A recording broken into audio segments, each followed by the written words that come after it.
तो आज ट्वाइस का पार्ट 4 पढ़ना है ना। कल तक आप लोगों ने क्या पढ़ा था? प्रेजेंट कंटीन्यूअस टेंस को कंप्लीट कर लिया था और पैसिव वॉइस से बॉडी प्रेजेंट कंटीन्यूअस टेंस की हेल्पिंग वर्ब क्या थी? Is being, am being, are being. लेकिन प्रेजेंट परफेक्ट टेंस की पैसिव वॉइस से बॉडी साइड में क्या होगी? हैज बीन और क्या? Have been. मतलब क्या? अगर सब्जेक्ट सिंगुलर हो तो किसका प्रयोग करेंगे? हैज बीन का। सब्जेक्ट प्लूरल हो तो हैव बीन। यही समझना, ठीक है ना। बाकी सारा प्रोसीजर सेम वही है जैसा आपने प्रीवियस सभी टेंसेस में किया था। जैसे प्रीवियस टेंसेस में इंट्रोगेटिव चेंज हुआ, एसएस में भी होगा, नेगेटिव एसएस चेंज हुआ, एसएस में भी होगा। सिर्फ क्या करना है? हेल्पिंग वर्ब को चेंज करना है ना। तो आइए देखते हैं, जैसे एग्जांपल देखते हैं। Shreya has killed the lions। Shreya ने शेरों को मार दिया है। अब देखो डियर स्टूडेंट, पहले लिखना बंद करिए, पहले ध्यान समझिएगा। Dear student, Shreya is subject here, has is a helping verb और auxiliary verb, killed is a main verb, the is a article and lions is a object। Noun है, ऑब्जेक्ट है। ये स्टूडेंट आपको क्या देखना है? नियम बताया गया था कि subject takes the place of object and object takes the place of subject. मतलब क्या दोनों अपने प्लेस में एक्सचेंज करते हैं? ध्यान समझिएगा। जो सबसे पहले सब्जेक्ट किसका स्थान लेता है? ऑब्जेक्ट का। और ऑब्जेक्ट किसका स्थान लेता है? सब्जेक्ट का। तो हमने क्या कर दिया? The Lions. अब दिए स्टूडेंट, और हमने यहां लास्ट में लिख दिया श्रेया। देखो मैं किस मेथड से बता रहा हूं, एक बार फिर से सिंपल मेथड समझिएगा ना। श्रेया, ठीक है ना। अब देखिए, अब हमें हेल्पिंग वर्ब रखनी है किसके अकॉर्डिंग? पैसिव वॉइस के अनुसार। तो लायंस है तो हैव बीन, अगर लायन होता तो हैव बीन, तो हैव बीन। अब किल्ड ऑलरेडी थर्ड फॉर्म है तो यहां कुछ ज्यादा परिवर्तन नहीं करना है। नए ऑब्जेक्ट से पहले the lion have been, the lions have been killed by Shreya. Clear हुआ? The lions have been killed by Shreya. Is that clear? I think आपको कोई प्रॉब्लम नहीं होगी, ऐसा समझने में मिलता, ठीक है ना। चलिए देखिएगा, the lions have been killed by Shreya. Note करिएगा, हो गया। देखिए जैसे मैंने लिख दिया Anjali has received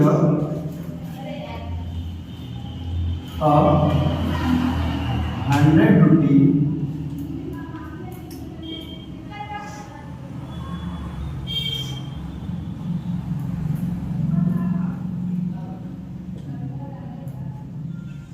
Anjali has received ₹100 note.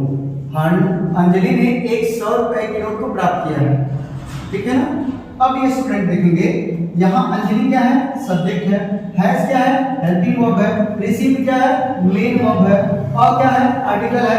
और यहाँ ₹100 नोट यहाँ से यहाँ तक ऑब्जेक्ट है, ठीक है ना।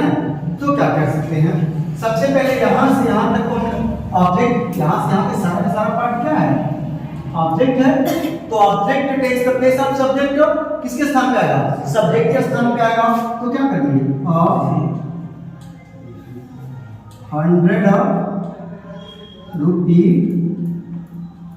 नोट। अब यहाँ हैज भी लगेगा, हैव भी, हैज भी एक नोट है ना। तो has been received, already third form है, बाय अंजलि। क्या बन गया? Passive voice. Dear student, do you have any problem? Clear हो रहा है ना? क्लियर हुआ अंजलि आपका? चलिए, ₹100 note has been received by कोई दिक्कत नहीं ना, दिख रहा है क्लियर आपको पास में। चलिए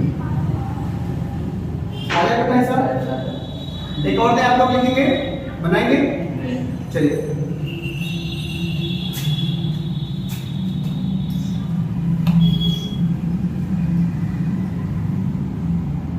Sudhanshu has a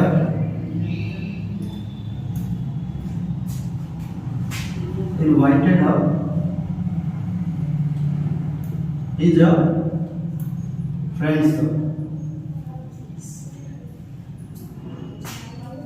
Sudhanshu has invited his friends. किसका सबसे पहले बनता है आपको जल्दी जल्दी बताइएगा। YouTube प्लेटफॉर्म पर किसका पहले बनना कमेंट के माध्यम से बताएंगे क्या बना है। और यहाँ लाइव क्लास ऑफलाइन क्लासेस में आपको तुरंत रेज और हैंड्स करेंगे।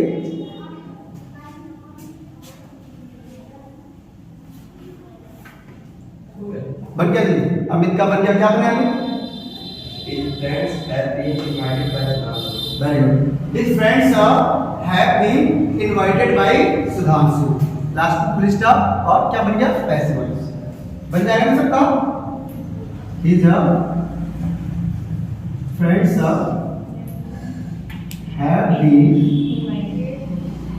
invited by Sudhanshu. Dear student, concept clear हो रहा है कि नहीं हो रहा है? क्लियर हो गया होगा। तो चलेंगे नेगेटिव की तरफ, नेगेटिव सेंटेंस की तरफ चले। अफर्मेटिव के आपने 2-3 एग्जांपल्स देख लिए, ठीक है ना। अब चलते हैं नेगेटिव के एग्जांपल्स की तरफ, ठीक है ना। इरेज कर दे, ओके स्टूडेंट आइए इरेज करते हैं। चलिए मैंने एक सेंटेंस दे दिया,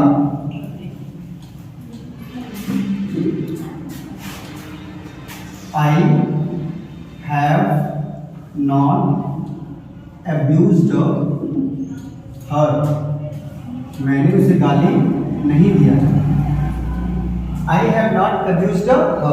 अब ये स्टूडेंट एक मिनट देखिएगा जरा। हर है ऑब्जेक्टिव केस है सी का, तो सब्जेक्ट के स्थान में आएगा क्या देगा? सी। अब सी के साथ हैव लग सकता है, नहीं लग सकता? हैज। अब जो नॉट आएगा ना तुरंत आएगा, तब आएगा सांप पकड़ने वाली बीन। सुना ना पहले सांप को बीन से पकड़ा जाता था ना, तो सी हैज नॉट बीन। अब third form of the main verb abused, नया ऑब्जेक्ट से पहले आई है तो ऑब्जेक्टिव केस बीन, ठीक है। तो क्या she has not been abused by me. Okay student, she has not been abused by me. Clear हो रहा है? सौम्या कुछ प्रॉब्लम लग रही है, कहाँ प्रॉब्लम है देखिएगा। सबसे पहले बोलना क्या हुआ, ये सब्जेक्ट है ऑब्जेक्ट के स्थान पे गया और ये ऑब्जेक्ट है सब्जेक्ट के स्थान पे आया। तो यहाँ ऑब्जेक्टिव केस का मैंने चार्ट बनवा रखा था, तो जो हर था वह सी में बदलता है, सब्जेक्ट के स्थान पे आता है, और आई रहता है ऑब्जेक्ट के स्थान पे मी में जाता है ना। तो ये वहां से आया तो सी हो गया, और ये यहां से वहां गया तो मी हो गया। फिर क्या, अब सी सिंगुलर सब्जेक्ट है जिसके साथ हेल्पिंग वर्ब है तो हो नहीं सकता, हैज रखना पड़ेगा। हैज के बाद हम नॉट रखने के बाद हम किसको रखते हैं? बीन को रखते हैं। फिर already third form of the main verb और न्यू ऑब्जेक्ट से पहले बाय, ठीक है ना। एक आधा और देखिएगा,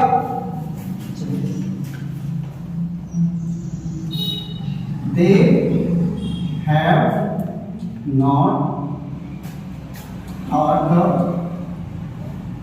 us. They have not taught us. They have not taught us. Are you okay students? और YouTube पोर्टल पे जितने लोग ना बना लिया करें, तुरंत कमेंट में डाल दिया करें, पता चले कि आपका फीडबैक सही मिल रहा है ना। बन गया? चलिए क्या बना? We have not been taught by them. बना है ना? सबका बन गया है? चलिए क्या बन गया student? We have not been taught by them. कोई दिक्कत नहीं ना? We have not been taught by them. ठीक है, एक और बनाइएगा, देखिए Anju has never broken the chairs।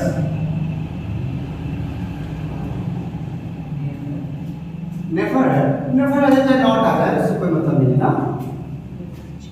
Anju has never broken the chairs. ठीक है, बन जाएगा। देखिए किसका पहले बनता है, हो गया। अच्छा, ऑफलाइन वालों का तेज बन रहा है ना। चलिए क्या बना है, the chairs have never been broken by Anju. The chairs have never been broken by Anju. मुझे लग रहा है कि आप लोग कोई प्रॉब्लम नहीं हो रही ना। इंट्रोगेटिव पे चले, नेगेटिव पे कोई प्रॉब्लम, इधर चलिए कोई प्रॉब्लम नम्रता। ठीक है, तो आप इंट्रोगेटिव पे चलते हैं। एक और बनाइए, तो बहुत जल्दी बनाइएगा, विदिन 3 या 4 सेकंड के अंदर बनाना है। ठीक है, चाहे यूट्यूब पे बना रहे हो चाहे ऑफलाइन क्लासेस में। चलिए लिखिएगा, Mohan has not called Mohini. Mohan has not called Mohini. Called Mohini. Mohan has not called Mohini. बन गया, बस क्या बन गया, has not been called by Mohan. Mohini has not been called by Mohan. कोई दिक्कत नहीं ना। चलिए आइए देखते हैं किसको, इंट्रोगेटिव का सेंटेंस। ठीक है, तो इसको इरेज करते हैं।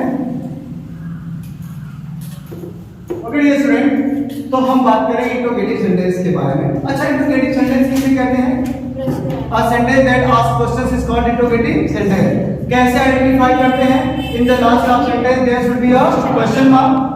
और अगर नेचर स्टार्ट के स्ट्रक्चर से स्टार्ट करे तो यह या तो हेल्पिंग वर्ब से प्रारंभ होता है या फिर क्वेश्चन वर्ड से प्रारंभ होता है। ठीक है ना, तो क्वेश्चन वर्ड या हेल्पिंग वर्ब से प्रारंभ हुआ, अगर लास्ट क्वेश्चन मार्क दिख गया तो आपको आइडेंटिफाई करना चाहिए कि this sentence is an interrogative sentence. और इंट्रोगेटिव सेंटेंस को वैसे ही बदलते हैं। अगर हेल्पिंग वर्ब पहले है तो पैसिव वॉइस में भी हेल्पिंग वर्ब पहले रहेगी।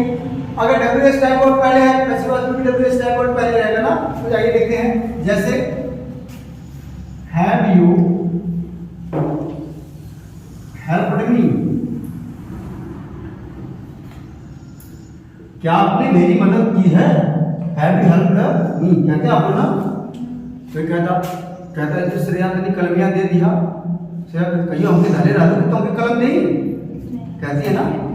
Have you ever helped me.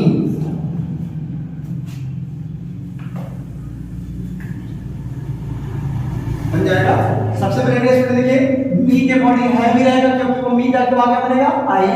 तो सबसे पहले हैव आई, अब क्या बी, हैव आई बी। उसके बाद क्या है स्टूडेंट, हेल्प्ड। उसके बाद क्या बाई। उसके बाद क्या you.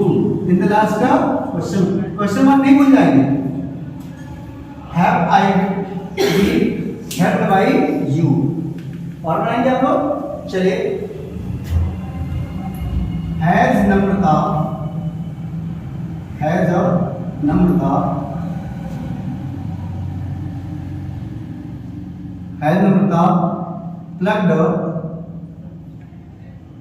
the flowers। Has Namrata plucked the flowers। चलिए has Namrata plucked the flowers। बन जाएगा ना? क्या बन जाएगा?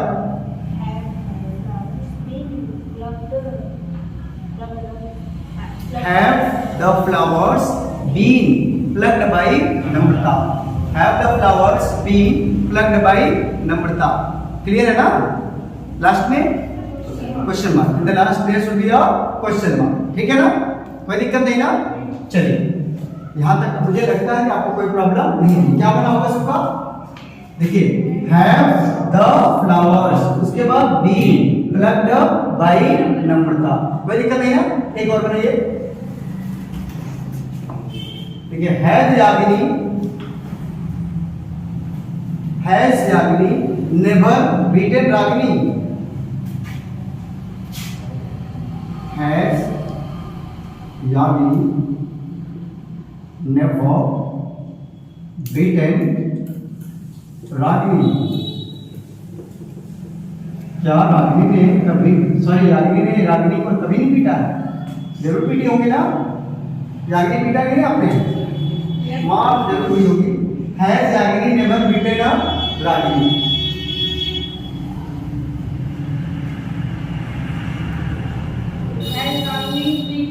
हाँ तो क्या has Ragini been, sorry has Ragini never been, has Ragini never been beaten by Yagini. In the last question mark has, उसके बाद क्या रागिनी, कैसे लिखेंगे? हैज, उसके बाद डियर स्टूडेंट रागिनी चौकी आ जाएंगे सब्जेक्ट के साथ में, उसके बाद निगेटिव भी है ना, तो नेवर, उसके बाद फिर क्या be beaten by Yagini. Last में has Ragini never been beaten by Yagini. कोई दिक्कत नहीं ना, आ जाएगा ऐसा ना। तो इस टेस्ट में कोई प्रॉब्लम हो रही है आपको? डब्ल्यूएस टाइप पे चले, चलिए डब्ल्यूएस टाइप देखते हैं, इसी रेस पे चलिए देखिएगा। मैंने लिख दिया कि why have you insulted her, why have you insulted her, why have you insulted her, तुमने उसका अपमान क्यों किया है? That is why have you insulted her. तो मैंने क्या बताया, अगर डब्ल्यूएस टाइप पहले आता है तो डब्ल्यूएस टाइप और पहले रखेंगे, तो हमने क्या रख दिया वाई। अब हैव को तुरंत नहीं रख सकते, हमें देखना होगा कि हाँ ऑब्जेक्ट कौन है, उसके वर्ड लिखना होगा ना। तो हर है तो हाँ सी होना चाहिए, तो सी के लिए हैज, वाई हैज, उसके बाद क्या सी, उसके बाद क्या be, why has she be insulted by, insulted by you. Last में why has she insulted by you, आ जाएगा साहब, why has she been insulted by you. चलिए एक बात और देखिएगा, जैसे मैंने कह दिया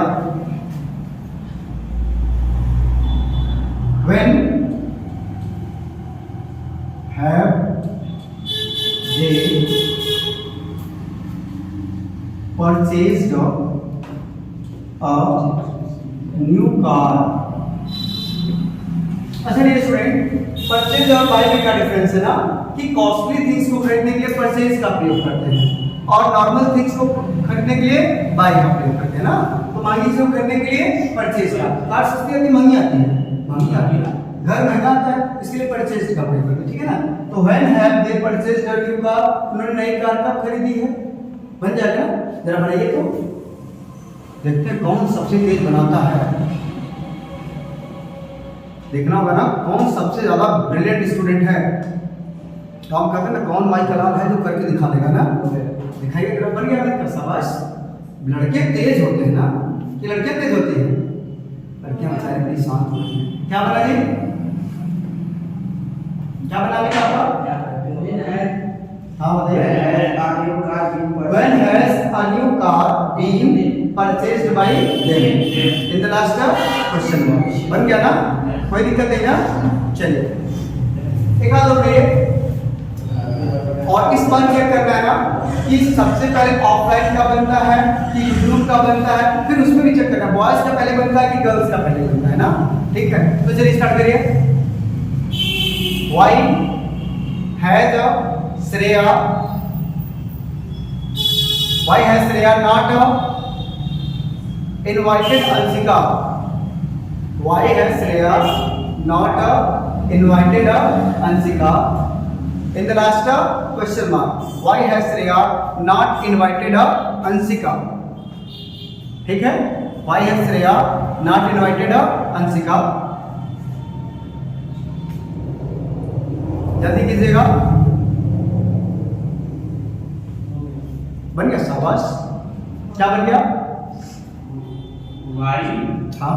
has Ansika not been invited by Shreya? Shreya, very good. Why has Ansika not been invited by Shreya? और in the last question mark. I think सबका बन गया होगा. प्रॉब्लम नहीं हो रही है ना? बन गया अंशु? चलिए एक और देखिए. देखिए देखिए who वाला है. Who has stolen the gold watch? Who has stolen the gold watch? सोने की घड़ी किसने चुराई? Who has stolen the gold watch? अब मैंने who वाले के लिए ना एक नया पैटर्न बताया था. क्या? by whom. एक देखिए ना, by whom. अब गोल्ड वॉच अकॉर्डिंग हमें हेल्प को करनी है ना, तो हैज द गोल्ड वॉच. उसके बाद क्या? बीन. उसके बाद क्या? लास्ट में. ठीक है ना? बन जाएगा ऐसा. तो क्या? By whom has the gold watch been stolen. By whom sorry has the gold watch been stolen. एक आप बनाइए. Who has broken the chairs? Who has broken the chairs? बन जाएगा. Who has broken the chairs?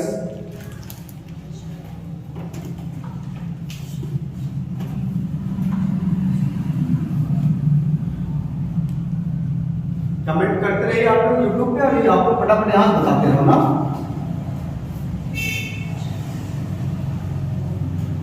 YouTube पे जो लोग comment करते हैं उनकी टाइपिंग स्पीड भी बढ़ जाती है. हो जाएगा? क्या बन गया जी? Who has broken the chairs? क्या बना?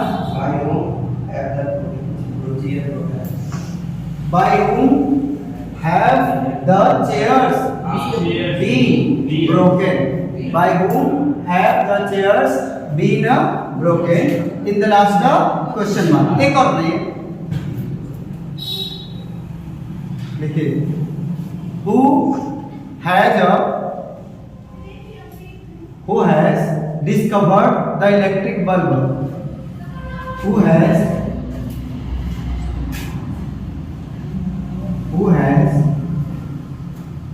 discovered the electric bulb? Electric bulb की खोज किसने की? किसने की है? Thomas Alva Edison. ठीक है, चलिए बनेगा. कहाँ के साइंटिस्ट थे? He belongs to America. ठीक है ना? चलिए. Who has discovered the electric bulb? बन जाएगा? बन गया. शाबाश. तो आप लोग यदि सेकंड बना दे रहे हैं. क्या बना है? By whom has the electric bulb been discovered? Very good. By whom has the electric bulb been discovered? ठीक है. By whom has the electric bulb been discovered? Okay, student. तो आई थिंक आप लोगों का ये प्रेजेंट परफेक्ट टेंस कंप्लीट हो चुका है. और थोड़ा कमेंट चल रहीगा. प्रेजेंट परफेक्ट टेंस कंप्लीट हो गया पूरी तरह से. अब आपको क्या देखना है कि प्रेजेंट परफेक्ट कंटीन्यूअस टेंस का पैसिव वॉइस नॉट पॉसिबल है. ठीक है ना? तो हमें नेक्स्ट क्लास में जो अपकमिंग वीडियोस आएगी या अपकमिंग आपकी क्लास होगी उसमें क्या पढ़ना है? Past indefinite tense. तो डियर स्टूडेंट, जब आपने प्रेजेंट इंडेफिनिट टेंस पढ़ा था उसकी हेल्प में क्या मिलेगी? Is are. सेम ऐसे ही पास्ट इंडेफिनिट में जाएंगे तो वाज और वर रखना है. एक अगर टेंस आपको अच्छे से कंप्लीट खूब अच्छे से आ गया ना, तो अदर किसी टेंशन पे कोई प्रॉब्लम फेस नहीं करनी पड़ेगी। ठीक है, फिर भी अब मैं कल से दोगुनी स्पीड के साथ पढ़ाऊंगा, एक दिन में 2 टेस्ट कवर करूंगा। ठीक है ना, तो आपका 2 या 3 दिन के अंदर आपकी वाईसी क्लास समाप्त हो जाएगी। मुझे लगता है कि जो यूट्यूब पे देख रहे हैं, ये आई थिंक 4th वीडियो है ना, 4th वीडियो है, 6 या 7th वीडियो के एडिशन तक जाते हैं तो उनकी क्लास पूरी तरह से पूरी हो जाएगी। हाँ, स्पेशल रूल्स जो होते हैं ना, उसमें थोड़ा टाइम लगेगा, और इंपरेटिव को अलग से पढ़ाना है, उसमें से थोड़ा टाइम लगेगा। ठीक है, तो बाकी आप लोग जो यूट्यूब पे देखते हैं अपने सभी दोस्तों तक वीडियो को पहुंचाया करिए, ताकि अधिक से अधिक लोगों का उद्देश्य पूरा हो सके। जो बच्चे ऑफलाइन क्लासेस में नहीं आ सकते हैं, जो दूर दराज के, उनको सपोर्ट मिल जाया करे ना, और आप लोग भी शेयर कर दिया करिए ना। ठीक है, थैंक यू डियर स्टूडेंट्स।